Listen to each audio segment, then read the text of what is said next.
A very good morning, everyone, and welcomes to e-learning classes of business studies. My dear students, in previous lecture, that is lecture number 12, we have covered the new economic policy instruments, that is LPG, liberalization, privatization, and globalization. Now, in this lecture, that is lecture number 13, we are going to cover the topic impact of changes in economic policy on the business or effects of liberalization and globalization. एक topic हम ये cover करेंगे कि liberalisation और globalisation का क्या असर हुआ, दूसरा managerial responses to change in business environment, क्या क्या जो मैनेजरल रिस्पॉन्सेज थे उसका क्या इफ़ेक्ट हुआ, एंड डिमोनेटाइजेशन.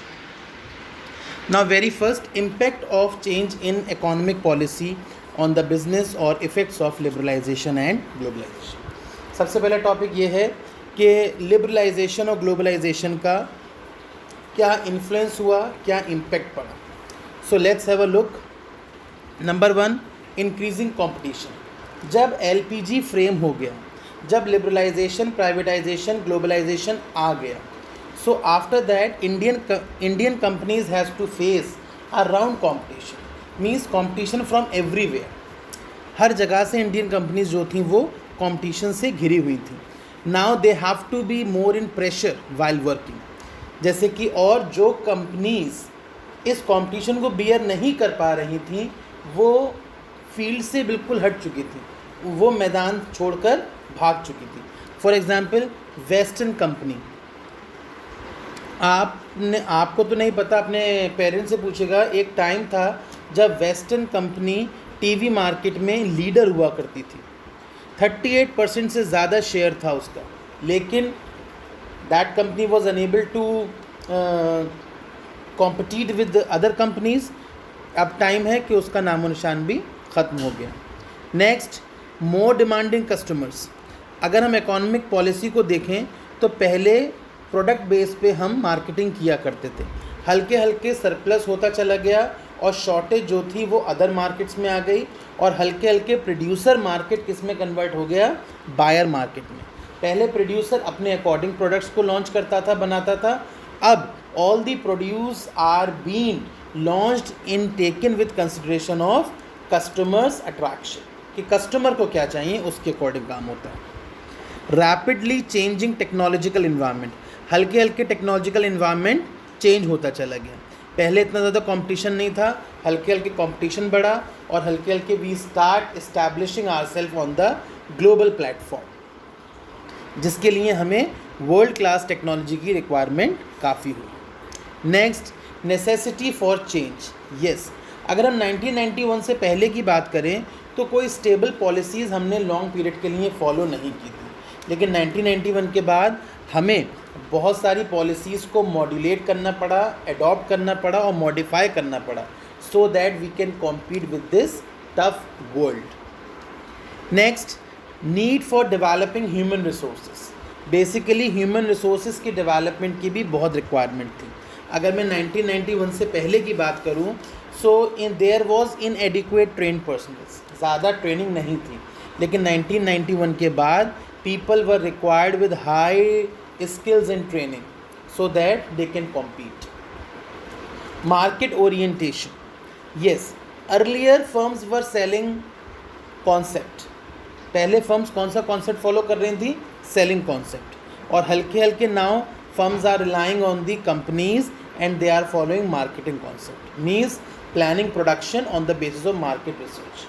मार्केट में रिसर्च की जाती है, नीड और वांट्स देखी जाती हैं कस्टमर की, उसके अकॉर्डिंग प्लानिंग की जाती है. Loss of budgetary support to public sector. हल्के हल्के बजटरी सपोर्ट जो था पब्लिक सेक्टर के लिए, उसमें लॉस आता चला गया. अगर हम आज की बात करें so public sector have to survive and grow by utilising their resources. Public sector को सर्वाइव कैसे करना पड़ रहा है, अपनी रिसोर्सेज को यूटिलाइज करके efficiently, right. Export a matter of survival. Export क्या था उस टाइम पे, that was the main matter of survival. Means Indian business man was facing global competition. Global competition था, जिसकी वजह से न्यू ट्रेड पॉलिसीज़ को हमने लॉन्च किया, एक्सटर्नल ट्रेड को और लिबरल किया. इन सब चीज़ों की वजह से there was the lot of success in export business. Many companies increase their turnover, बहुत सी कंपनीज के टर्नओवर इंक्रीज हो गए, and every one was expecting more than they can do. So these all were the impact of liberalization and globalization. After that, managerial response to change in business environment. In government policies का मतलब liberalisation, privatization, globalisation के अलावा what was the impact of government policies. So let's have a look. Number 1, diversification. सबसे पहला response new economic policies के बाद क्या आया? Diversification.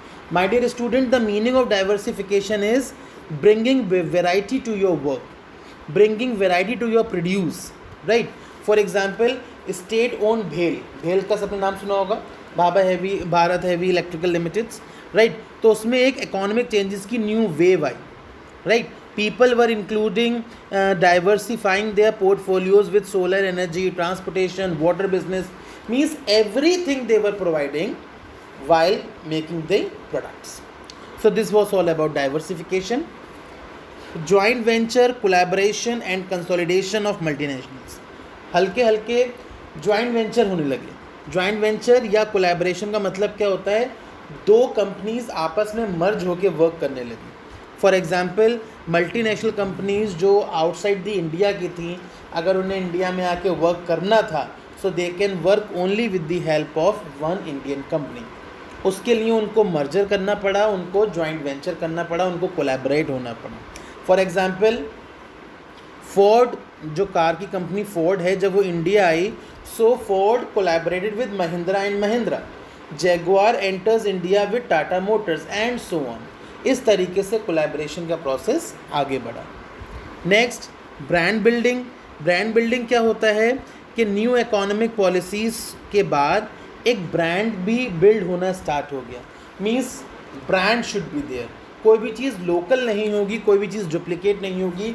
Genuine and brand products were being sold out. Goodwill और company की इमेज बहुत मायने रखने लगी, and that was the important element for promotion of companies. अब कंपनीज ज़्यादा से ज़्यादा अमाउंट अपनी प्रमोशनल एक्टिविटीज़ पे खर्च कर रही थी. Next, use of latest technology. खुद को सबसे आगे रखने के लिए, to show that we are the best, we start using and we start trying to use the latest technology. Latest technology की हेल्प से एक्सपेंडिचर होता था रिसर्च और डेवलपमेंट में, और जिसकी हेल्प से ऑटोमेटिकली प्रॉफिट कंपनीज का बढ़ता चला जाता था. Improve compensation level. but natural, when there will be increase in technology, when there will be increase in competition, when there will be increase in pressure, automatically compensation level will also increase. It will also improve. Salary packages of employees was improved significantly. हल्के करके the salary packages, the compensation levels of employees improve with the help of these policies. Customer focus. Yes, when the market became totally customer base, means पहले producer base market थी, अब market research होने लगी और अब market totally customer base होने लगी. So in this kind of market, the total focus was on the customer. What customer wants, how customer wants, why customer wants, right? All these questions were answered. इस time पे consumer was the key in the market, और सारी companies अपने product को ऐसे बनाती थी जिससे वो कंज्यूमर को अट्रैक्ट कर सके. So these are well the managerial aspects. उसके बाद आपका लास्ट टॉपिक आता है इस चैप्टर का, demonetization. I think whole India is not unaware about this term. November 8, 2016, आज से 5 साल पहले 8 नवंबर को, there was the day 8 November when 500 and 1000 denominations notes, means जो नोट लीगल टेंडर में थे उनको लीगल टेंडर से आउट कर दिया गया, जिसकी वजह से 86% करेंसी का सर्कुलेशन विड्रॉल हो गया. Right, there was a restriction on cash withdrawal. Cash withdrawal पे रिस्ट्रिक्शन हो गई और 500,000 के नोट्स आपके लीगल टेंडर मतलब चलन से बाहर हो गए. What were the main aim of demonetisation? Basically demonetisation का मेन एम क्या था? टू कर्ब करप्शन को कंट्रोल करना, रोकना. Check on use of notes for illegal activities. Illegal activities के लिए नोट्स को यूज़ किया जा रहा था उसको कंट्रोल करना, specially the accumulation of black money, और ब्लैक मनी का जो एक्यूमुलेशन हो रहा था उसको कंट्रोल करना। These all were the main aims of demonetisation. Next, features of demonetisation. Demonetisation के फीचर्स क्या क्या थे? Number 1, demonetisation as a tax administration measure, एक टैक्स एडमिनिस्ट्रेशन मेजर था ये। Non tolerance of tax evasion, tax administrating and channelising saving into formal financial system and creating less cash और digital cash light economy. Economy को cashless बना देना या economy को digital cash में डाल देना। These were the main aims of demonetization. So that's all from this chapter. I hope so that all these topics are clear to you. Now make proper notes in your fair notebooks. Right? That's all from this lecture. Thank you.